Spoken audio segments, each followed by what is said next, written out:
now. Bye! Get out of the car. I said no! F-50-1426. Bond gun is $5,000.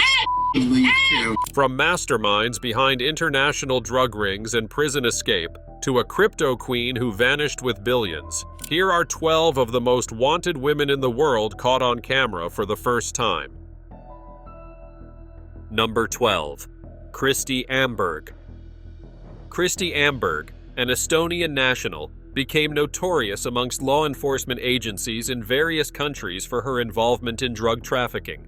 Between July and September 2017, she orchestrated a network that regularly acquired and distributed narcotics, including amphetamines, cocaine, and GHB, in extremely large quantities. Her operation handled 10 to 15 grams of amphetamines every 2 days, 1 to 10 grams of cocaine weekly, and 50 milliliters of GHB each week. In May 2018, an Estonian court sentenced Amberg to 1 year and 9 months in prison for her crimes. However, the court suspended this sentence on the condition that she refrained from any criminal activity for 3 years and maintained regular contact with her probation officer. She was also required to have a fixed residential address and needed permission to travel abroad or be away from her residence for more than 15 days. Unfortunately, Amberg violated these conditions, and authorities had to declare her a fugitive. In October 2019, Europol included Kristi Amberg in their campaign against Europe's most wanted female criminals. They started this initiative to raise public awareness and solicit assistance in locating and apprehending these individuals. As of now, Kristi Amberg remains at large, and her current whereabouts are unknown. Authorities have no choice but to continue their efforts to locate and apprehend her to ensure she serves her sentence. Number 11. Elena Puzirevich. Elena Puzirevich is one of the most dangerous women in the world, known to be involved in human trafficking and sexual exploitation in Spain during the mid-2000s. Between 2007 and 2008, she managed a brothel in Cáceres, where she forced 9 young Russian women into prostitution. Many of these women were deceived about the nature of the work they would be doing in Spain, and were even coerced into paying off debts they supposedly owed for their travel expenses. Puzirevich would sometimes meet the women at Barajas Airport and transport them directly to the brothel. In one instance, a woman attempted to escape her by jumping out of a window, which eventually resulted in her hospitalization. She has also been named in the 2019 Crime Has No Gender campaign. However, she still remains at large. And over the past couple of years, Puzirevich has done a great job at being elusive and escaping authorities without a single trace. Even if you tried searching Elena Puzirevich's name on Google, you'd get almost nothing. No detailed articles, no interviews, no backstory. Just a few mentions on Europol or maybe a random news site. She refused to grant any interviews while on trial and isn't on any social media platform. Whether she's dead or alive, no one knows. Number 10. Adalet Shakirgazieva. Adalet Shakirgazieva, originally from Kyrgyzstan, is wanted for her role in a series of high-level thefts that took place across Malta in 2014. At the time, she was part of a gang that included at least 4 men. Together, they carried out multiple burglaries in luxury neighborhoods and homes in well-known areas like Sliema, St. Julian's, and St. Paul's Bay. And as a matter of fact, their method was fast and strategic. They broke into homes while the residents were away and stole small but high-value items, especially jewelry and cash. According to reports, the gang operated for months, and the total value of what they stole added up to tens of thousands of euros. However, in 2015, Shakirgazieva and her group were finally arrested. She was charged with multiple counts of aggravated theft, conspiracy, and being part of an organized criminal group. During the court process, she was granted bail in 2017 under very strict conditions, including regular check-ins and a requirement to attend all hearings. But in July of that same year, she just disappeared. She failed to show up for a court session, and authorities quickly issued a warrant for her arrest. Since then, she's been on the run. In 2019, Europol added her to their Crime Has No Gender campaign, but despite their efforts, Shakir Ghazieva has not been found, and her exact location remains unknown. Her case is tough not just because of the crimes themselves, but because she broke the mold.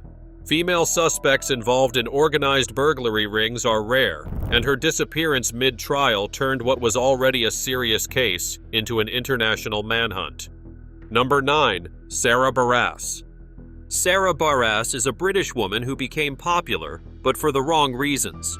She was involved in a horrific crime that would eventually lead her to prison. In May 2019, Sarah, along with her partner Brandon Machine, was convicted for the murder of her 2 children and Tristan. Barras, who was in her 30s at the time of the crime, had a history of mental health struggles, including bipolar disorder, which, according to her, affected her decision-making.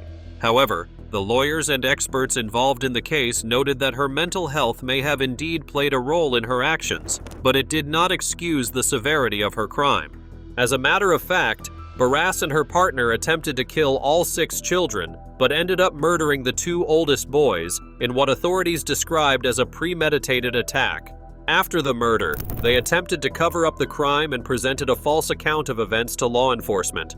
The crime took place in their family home in Sheffield, where the 2 children lived with Barras and Machine.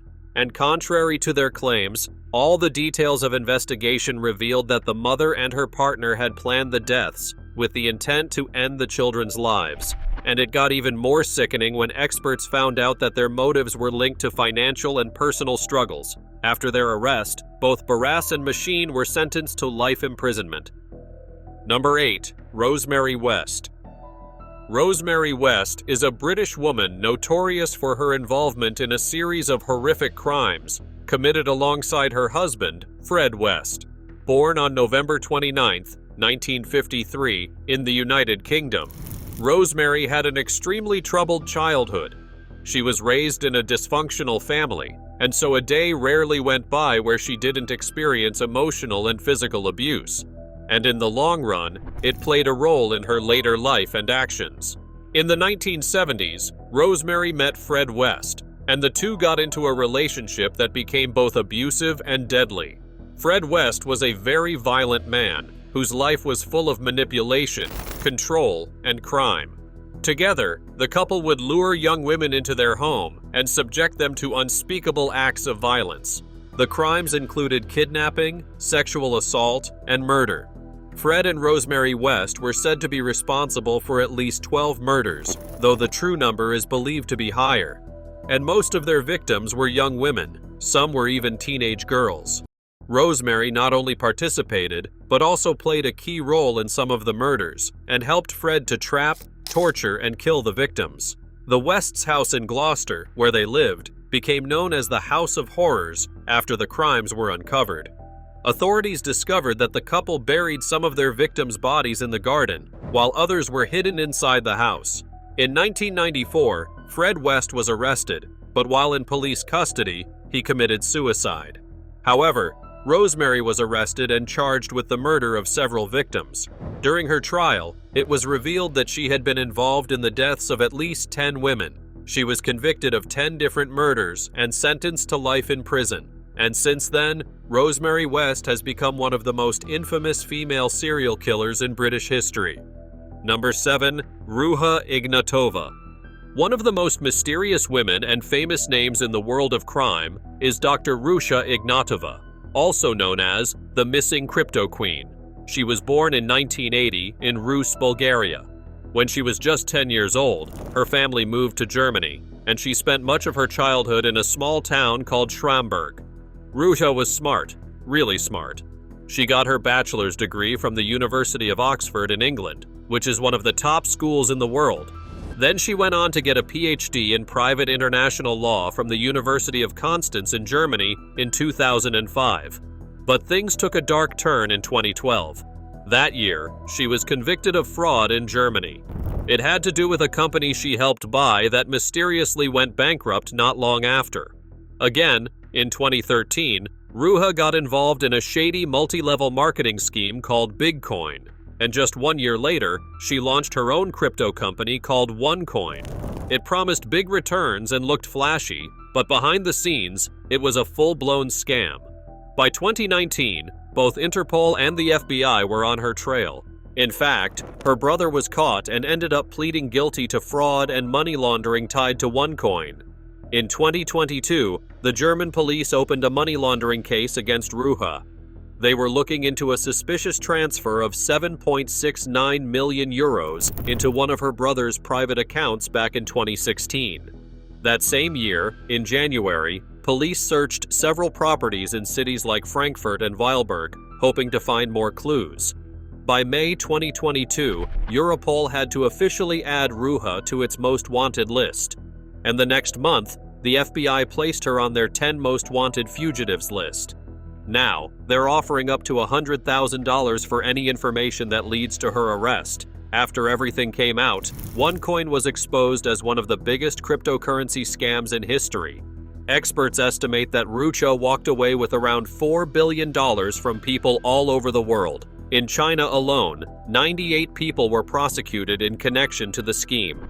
Now, Rucha Ignatova has been off the radar since 2017, and there have been no clues whatsoever as regards her whereabouts. And that's how she earned the nickname, the Missing Crypto Queen. Number 6. Evelyn Martinez. Now, to the case of Evelyn Martinez, who is currently wanted for murder, attempted murder, and unlawful flight to avoid prosecution. Evelyn Martinez was born on December 30th, 1991, in Torrance, California. Now in her 30s, she has been on the run for years and is considered armed and dangerous. She has several noticeable tattoos that could help identify her. The word Socorro is tattooed across her stomach. She also has the words South Loss somewhere on her body, and the letters LA tattooed on her left arm. Going by these clues, authorities say she could be connected to gang activity in the Los Angeles area. However, they also believe she may be hiding out in Mexico. She has strong ties there and is known to be involved with a gang. The first time her name ever came up, it was in connection to a deadly shooting back in 2009.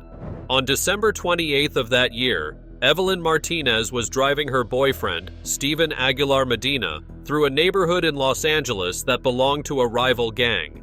According to reports, she stopped her van near a house where two people were standing outside.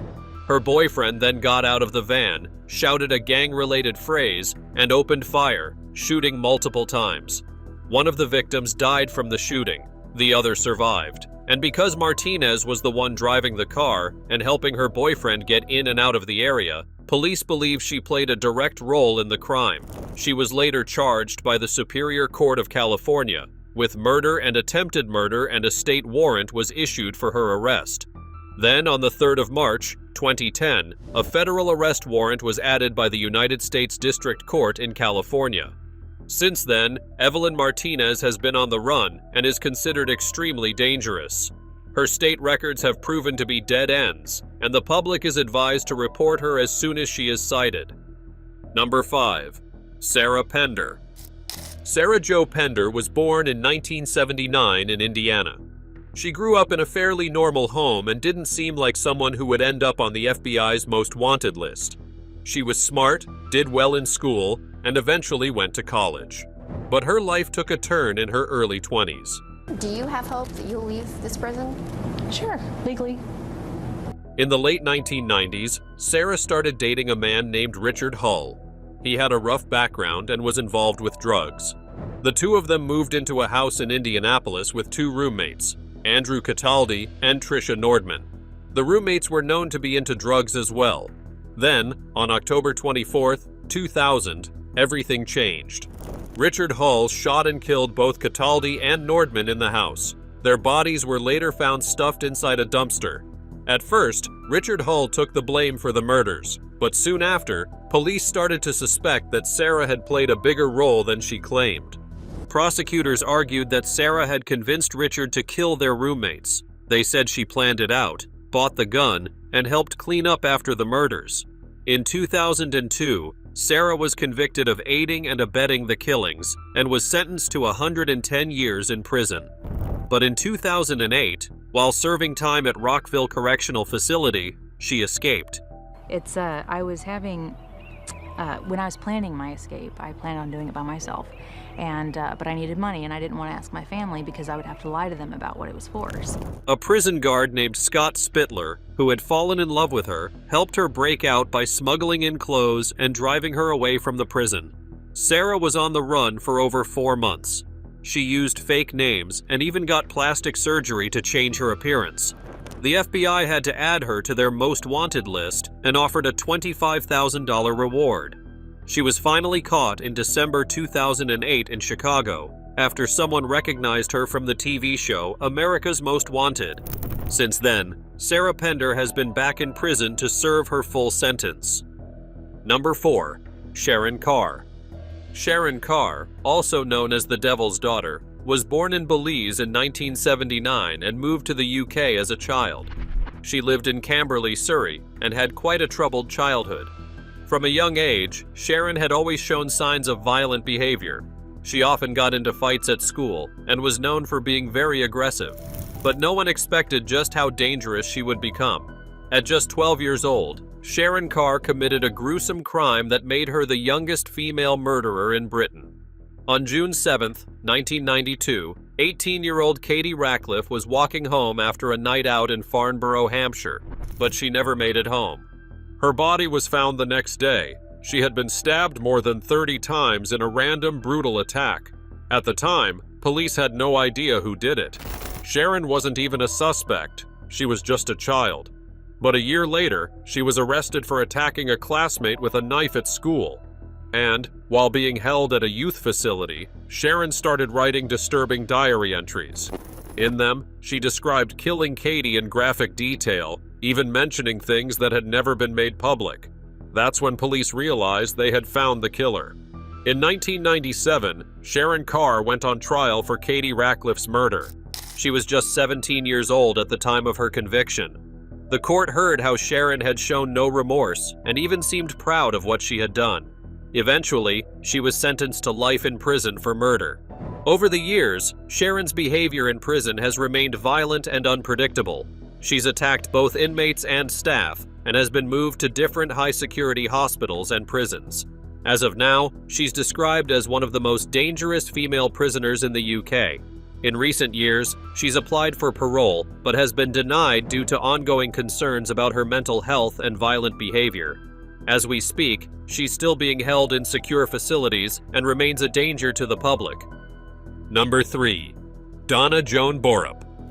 If you've ever heard of Donna Joan Borup, it's because she is a fugitive wanted by the FBI for a crime that happened more than 40 years ago. She was born in South Amboy, New Jersey, though her actual birth date is unclear. Different records list her birth date as either August 5, 1952, or April 10, 1950. Borup is wanted in connection with riot, assault on a police officer, and fleeing to avoid prosecution. And right now, the FBI is offering a reward of up to $100,000 for any information that helps bring her to justice. She also has known connections in Pennsylvania, New Jersey, North Carolina, and even Canada. On September 26, 1981, Borup was part of a violent anti-apartheid protest at JFK International Airport in Queens, New York. Before authorities could control the situation, the demonstration turned dangerous, and Borup allegedly threw a caustic chemical substance directly into the eyes of a Port Authority police officer. The attack was so severe that it left the officer partially blind. She was arrested shortly after, but she was released while waiting for trial. However, instead of facing justice, Borup fled. On May 20, 1982, when she failed to appear in court, a warrant was issued for her arrest. That same year, she was formally charged with riot in the first degree and assault in the first degree. A federal arrest warrant was later issued in the Eastern District of New York, making her one of the longest-running fugitives on the FBI's wanted list. Authorities believe Borup is armed and dangerous, and over the years, she has gone by several fake names, including Rebecca Ann Morgan and Donna Ostapchuk. Despite decades on the run, the FBI has not given up the search.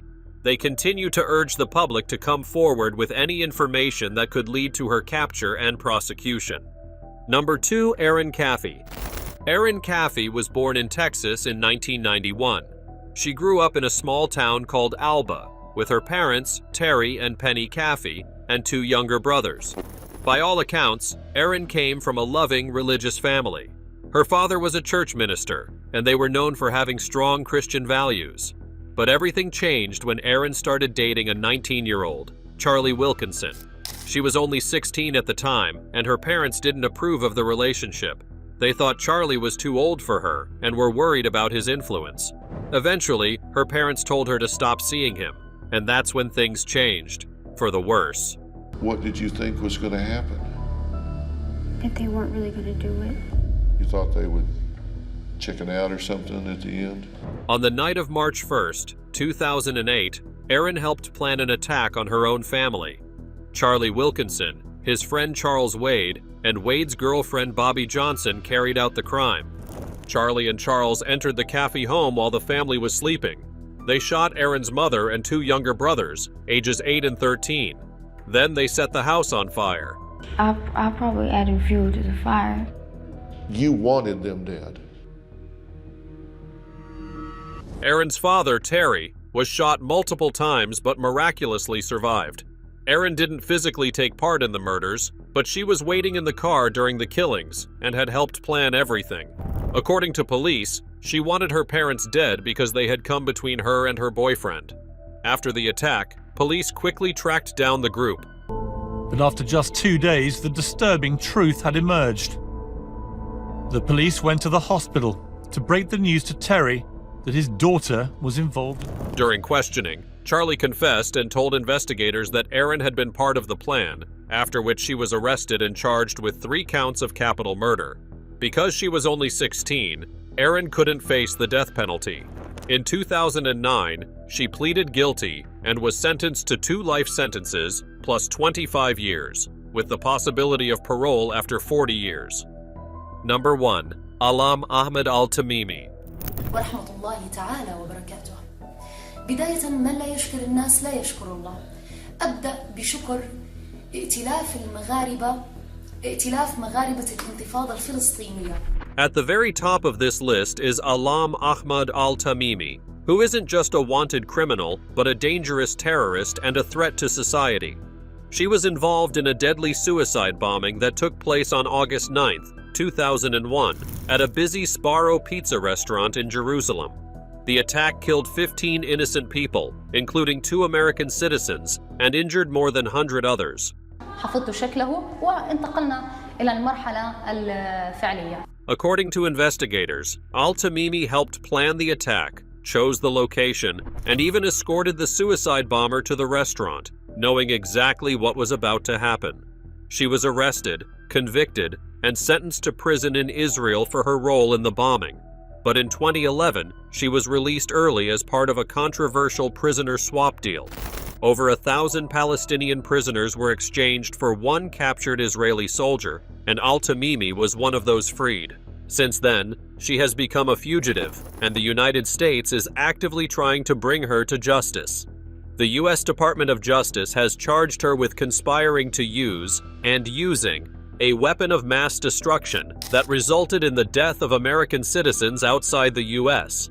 She also faces charges for aiding and abetting terrorism. I say to Israel, suffer in silence, and in spite of them, we were set free.